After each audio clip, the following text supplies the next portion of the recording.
final between Leinster and Toulouse. We are at the Tottenham Hotspur Stadium here in London. I'm Sinéad Kissane. I'm joined by Cian, Tracey and Rory O'Connor. Lads, we've just watched Toulouse come in here. It's some stage, first of all, isn't it? That's incredible. My first time setting eyes on the place inside, and we've heard about it all season about how good a venue it is. Seen it on TV when Spurs are playing, when the Barbarians played here. But it's a great stadium. It's a great venue for a final. Pitch looks magnificent. They brought the beats there as well. Yeah, I think Joe Decore, the former second row, has brought the beats out. The hype man. He's bringing the noise, and they're about to do a warm up. Leinster have already trained here this morning, so they've got a sense of what's going on, and it's a fitting place to have such an amazing final. Star Wars, they're labelling it in France. The two most successful teams in the tournament who never met in a final before. Everyone knows it at this stage. DuPont versus Gibson Park.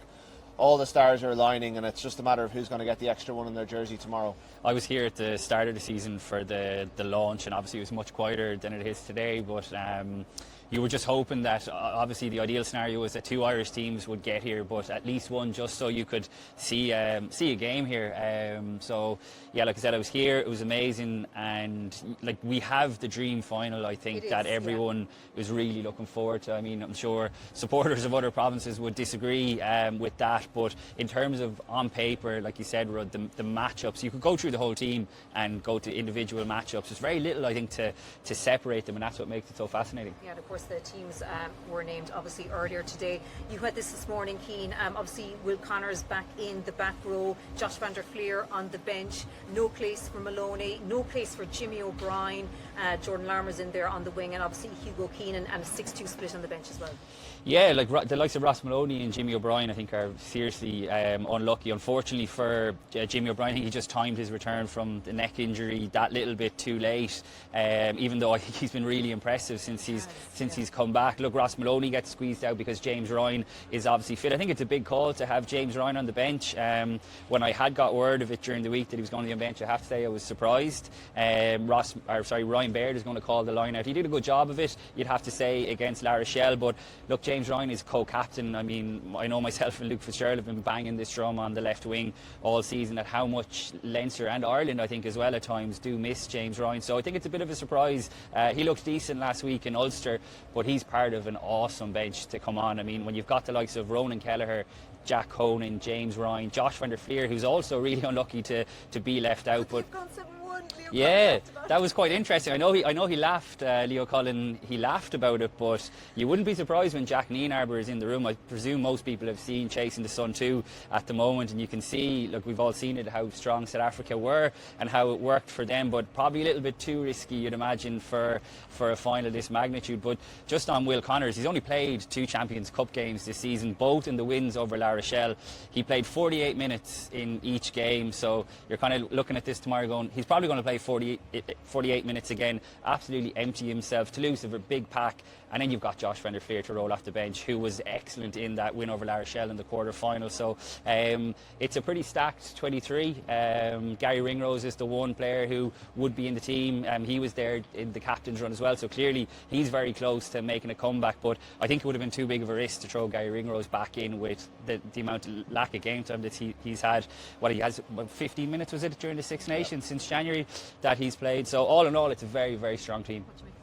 Yeah, like similar enough. I'm happy to have gone with Will Connors. I'm happy for him. The guy who's never won a cap for Ireland in front of a crowd. All of his caps were in lockdown, and I'd say part of the season he was getting a bit miffed about how he wasn't getting in because he was so good in La Rochelle. But they kind of played him through the Six Nations, played him at 6 a little bit as well, and then rolled him back out for that quarter-final, play well, and then he misses out for the semi-final. I mean, that's got to hurt a little bit. He was good up in Belfast last weekend. I think he offers them something different.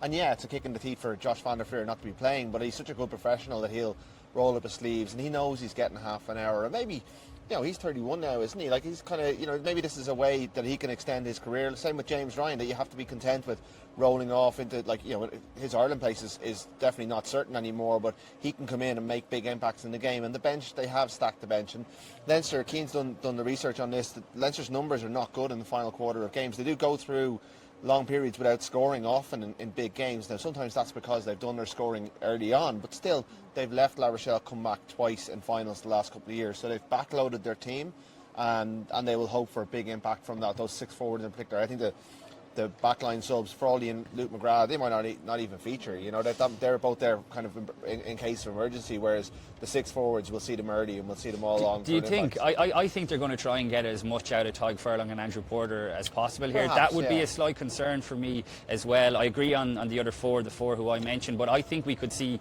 Andrew Porter going 70 minutes here tomorrow. But Toulouse are not the scrummaging team of say La Rochelle or some of the other big French teams that, like, you know, the Harlequins, who are a good scrum themselves, did a bit of a number on them in the semi-final at the scrum, and even Exeter, I think, had some joy there as well. So they're not as formidable. I think their strengths are largely, like, they have a good pack, but they're, you know, it's getting the ball to Dupont, Dentamac, out to Paul Costa in midfield, and you know that you know, the fact they haven't got Ringrose back, like, Osborne's class, Henshaw's class, but they're both 12s, and there is a little bit of clunkiness in the defensive setup sometimes when they're both there. You know, the defence is so quick, but we saw Northampton beat it. I think La Rochelle have the pace to get outside it with LaBelle on the outside. Blair Kinghorn is quick. You know, we saw them. They introduced a bit of cross kicking into their game in their last league game when they all played against Stade Francais. I think they have plans and strategies to get outside the Jacqueline Arbour defence, and that's Leinster's big challenge. Yeah, so the Toulouse players are obviously having their captains one here behind us. So they obviously named their team as well. Blair Kinghorn is in there. I thought Ramos would make it at full back, and obviously Josh Brennan's on the bench as well, which is nice to see. Yeah, absolutely. I mean, he went out to Trevor's Bar during the World Cup to see him, and I'm sure he'll be here tomorrow. And probably no mixed emotions really if his son is on the bench for Toulouse. But no, it's a great story. And look, the Kinghorn one is a massive vote of confidence in him. Like, he has been very good since he signed for them, but against Harlequins, it was his kicking that let Harlequins stay in the game. A little bit like Ross Byrne in the semi-final, but you'd have probably more confidence. Like, anyone who watched the Netflix documentary about the Six Nations and listened to him talking about how nervous he gets about kicking, you wonder how anyone's trusting him to kick in a big game now, because it doesn't come naturally to him. And Ramos is metronomic. He's there to close it out, Ramos. He's such a clever footballer. They've gone 5-3, which is interesting. So there's, you know, it's a different strategy. And I guess they got burnt last year in the semi-final against Leinster. They're great players. Like Rumaz, I think, is class. Costa's brilliant. Kind of two new faces on the scene after last season. They're a different side, a better side, a more confident side. And they've had a really good tournament, but they haven't faced anything like what they're going to face tomorrow. I'm amazed that Ramos isn't starting, I have to say. I know Kinghorn has slotted in really well, but in a final, this final could come down to a couple of points. And like you said, Rod, like, Thomas Ramos is one of the best goal kickers in the world and has a serious boot on him in terms of distance. So, like, Leinster give away penalties around the halfway line, they're going to know that they're going to be in trouble, whereas Kinghorn definitely isn't as consistent, purely because he's not a natural kicker. He didn't kick for Edinburgh all the time. He doesn't kick for Scotland all the time. So that's a big test of his nerve tomorrow. It's a massive show of confidence for a Scottish international to come in for the French fullback, you know. So you touched on Roman Ntomac as well, and I think he is not coming in a little bit under the radar because he's clearly a world-class player, but when you're playing alongside Anton Dupont, you are going to be cast into the shadow somewhat by a generational talent. But I think we saw at France's World Cup and in this year's Six Nations how much they missed Roman Ntomac, and I think he is going to be the key for Toulouse to get around the Jacqueline Arbour's blitz defence. Rudd touched on it there. Northampton did it several times in Croke Park in the semi-final, particularly that one before half-time where they got around, and if they scored there, it's a very different game. And both of their tries came from out wide on the right wing when they threw lovely bridge passes. And you look at Roman Ntomac, he's got like that triple threat of like all good tens. He's a brilliant kicker in terms of crossfield kicks, scrubber kicks. He's got pace to burn and footwork. Doesn't look like he's been impacted by that ACL injury, and his passing game is sublime, whether that's bridge passes over the top, which Northampton did use on Jordan Larmour and Jimmy O'Brien on the right wing in the semi-final. So that's a little bit of a concern. I'm not fully convinced that the Leinster defensive system is 100% where they're at. I know Jacqueline Arbour spoke about wanting to rewire the Leinster players' brains, and while it has been excellent, and particularly in that La Rochelle game, there has been chinks in the armour as well that I think a team like Toulouse with Ntomac and Dupont at 9 and 10 can really expose. Okay, let's get into that.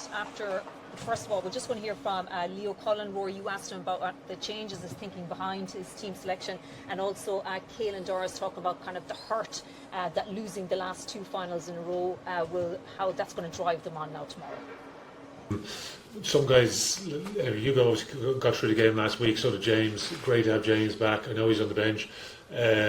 But we I guess from probably some of the experience that we had, we need to make sure we've got that level of experience. I think coming off the bench, and James has been great as the way he's gone about the week. And listen, we need him on the field there to help us win the game at the end. So, and a combination of Jason and Joe, we've seen that before as we have. So, see Ross Maloney in that instance is incredibly unlucky because he's been brilliant for the team over the course of the season, not just this season but in previous seasons as well. So, there's been a few of those conversations this week. A few guys are incredibly unlucky to miss out, but we still think we've got a strong 23 there. It's both. You're kind of running towards the opportunity to do something special with some of your best mates in a very close group, and our supporters have been unbelievable. So to do it in front of a lot of them who are travelling over would be unbelievable. So you've got that side of things pulling you forward, and then you've got the hurt and the thought back to the dressing rooms over the last couple of years and the feelings waking up on that Sunday and Monday in particular,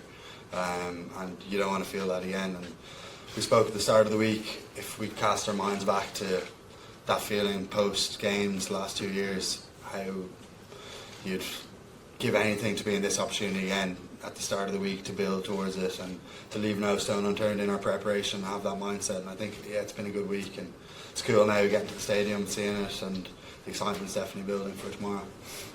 So, Cian, what you were mentioning there, I like that quote from the forwards coach, Rob McBride, earlier this week, where he said that Nienaber, likes looking to the soul of the opposition. Where are they going to see that?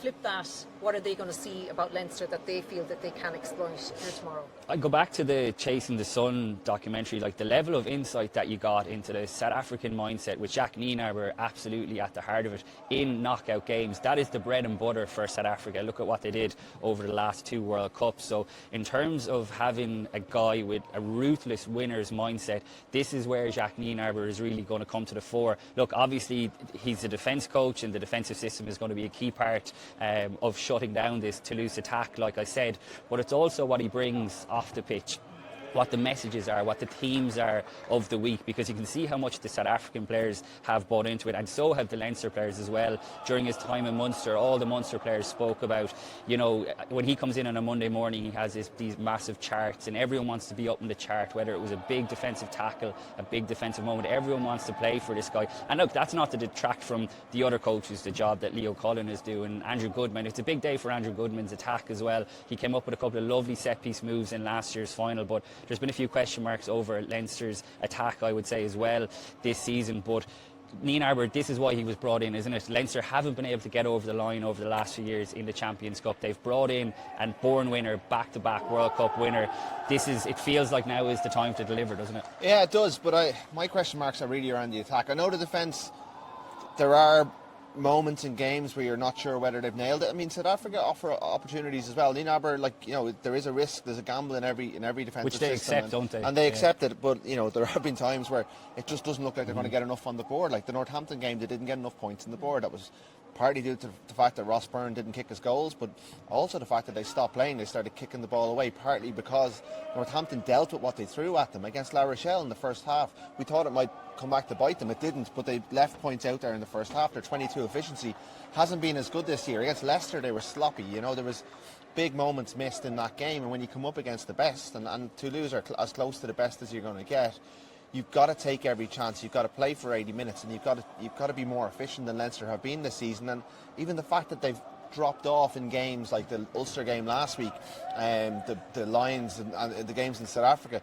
Now, whether that has an impact here, it's hard to tell. But it's a different approach this season, and you just wonder whether they can make it click just on the big day and get their attack functioning. Because, yeah, it's all well and good shutting the defence down and limiting Toulouse to 2 or 3 tries and 21 points, but you've got to get over that as well yourselves. And there's really only been one day this season where I've been impressed with Leinster's attack.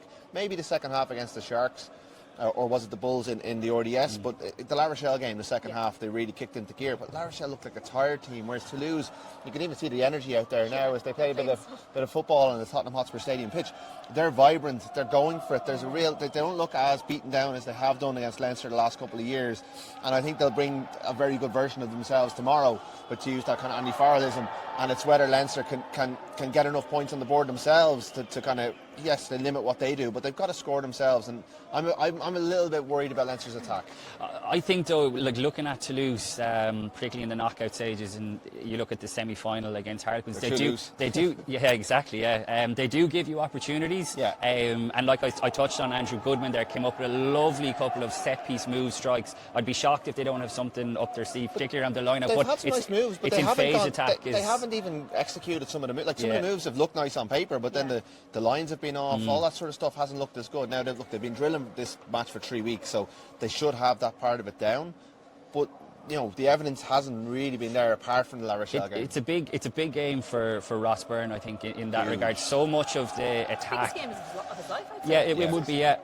So much of the attack right now runs through Jameson Gibson Park. It's almost like what Dupont does for France. It's a very French Le Petit Général style of play.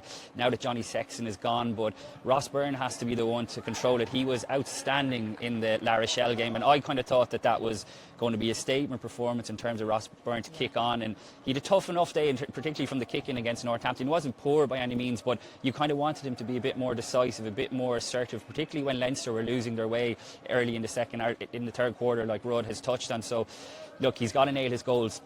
He's in the team for a reason, and one of those main reasons is because he's such a reliable goal kicker. What was it, 9 points he left behind in Croke Park? Don't think you can afford to do that against this high-scoring Toulouse team in the final. It was seven, yeah. But even three missed kicks. But like the fact that Northampton were able to come back in the way that they did was because Leinster just hadn't got no scoreboard separation. One of those kicks probably would have put the game beyond doubt, particularly the one in front. Now, I asked him about that on Monday. He was up for media, and he said, look, it was a technical glitch that I've been able to iron out already, so he's pretty confident that he's ready for this, and that's the one thing I probably wouldn't have a huge amount of doubt over. At the same time, last year he missed 2 touchline conversions early in the game, which could have made a 17-0 lead, a 21-point lead, which would have made it a much harder task for Ronan O'Gara's team to come back from, and come back they did, as we know. And look, there's got to be mental scar tissue from that as well for all the players. They've kind of talked well about it this week and how they've dealt with it. Yeah, that is one of the big issues, and it's so kind of multi-layered, I think, for both teams. And you mentioned Ronan O'Gara there. He said in his column this morning, you know, that about you know, maybe Toulouse are Leinster's bogey teams, bogey team because Toulouse are La Rochelle's bogey team. Oh, I've messed that up, but you know what I mean anyway, because obviously Toulouse have beaten La Rochelle and stuff like that. But how relevant is that, the fact that Leinster have beaten Toulouse in the last 4 games and beaten them by 20 points in the last 2 There's occasions? scar tissue from both games. Both teams. Like Toulouse have scar tissue from Leinster, and Leinster have scar tissue from finals, and both have World Cup scar tissue there as well. But they've also got good experiences for both Ireland, France, and they're both their clubs as well. So, you know, you can read too much into it. It's a new day, it's a new stadium. I think Toulouse will feel much better about playing Leinster here than in Dublin. And I do think that's a massive total leveler. I think I'm right in saying if Toulouse haven't lost the final since 2008 against Munster, once they get to finals, they are serial winners. They know how to get the job done. They've never beaten not since the first Tottenham Cup have they won a final against a non-French team though. They've lost the 2 that came against the teams out. And their route to the final hasn't been the most tricky either, you'd have to say, whereas Leinster have come through La Rochelle twice. So I think they're going to face. But their league form is good as well. Their league form is great. I keep getting distracted by Anton Dupont there, watching him playing football. It will come as no surprise to anyone that Anton Dupont looks like a ridiculously good football player as well. He's gracing the turf. Sevens football, you know. Spurs might want to sign him up. But yeah, they're serial winners. That's the point. They know how to get the job done, which is exactly what Leinster have failed to do over the last couple of years. And while, you know, Leinster will take comfort and confidence by having gotten one over on Toulouse when it came to the semi-finals, I think you're right, Rod. I think the fact that the game is not in Dublin is a huge leveller. Yeah. Anything else that's tactics-wise you want to touch on? Well, look, I think it's a big day for Ryan Baird running the line-out. You know, I think Toulouse line-out defence probably isn't as strong as some other teams. I mean, they will go after Leinster maybe on the ground when they come down, but like I think Flamand will be testing that. Ruma's a big guy as well. There is there's a chance, and La Rochelle, Toulouse scored off line-out turnover ball against Harlequins in the semi-final. So that's a big, you know, we saw at the World Cup and a few line-outs go astray. It doesn't have to be a lot, you know. They ran an 80% line-out at the World Cup, but it still cost them so dear when they went into position. So it's a big day for him, you know. He's been an 80-minute man for Leinster all season, and he's a big, powerful player. Now he's got an extra layer to look after, so that's big. But tactically, it's such a great matchup, and I found it. I've been Do you think it's going to be a seesawing. high-scoring game? I don't. No, not really. I think maybe something like 25-21 or something like that. I don't think it's gone over.